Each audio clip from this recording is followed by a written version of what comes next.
Hello, my name is William Brown. I am head of social media and development at the Incorruptibles, and I am here with Anna. Anna, would you like to introduce yourself and tell us about yourself? Sure. My name is Anna Callahan. I am the founder of the Incorruptibles. All right. And what is the mission of the Incorruptibles? Yeah.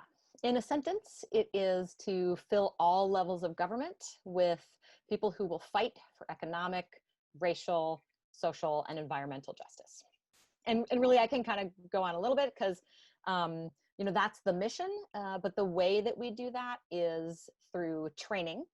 We've developed a number of different workshops that I have facilitated in cities around the country, which really train people in a more effective model of progressive political organizing, where we build coalitions of underrepresented communities in the city and then run slates of candidates to the city council and school board. And that way, it makes it a lot easier to implement progressive policy, which is always the final goal.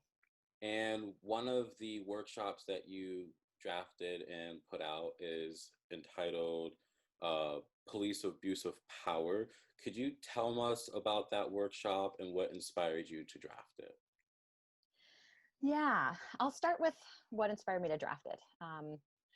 In 2000, I was at a peaceful protest and I was arrested and I spent 2 nights in jail. And that really opened my eyes, not just to abuses that happen in the policing and incarceration, but also in how damaging that is and how much worse that is for people who are from communities of color, including and especially the Black community.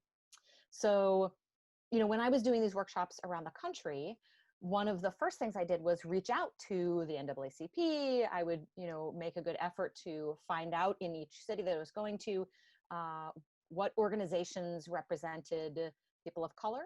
And I would reach out to those organizations because I believe that it is imperative that communities of color, as well as other marginalized communities and underserved, underrepresented communities, are at the center of decision making.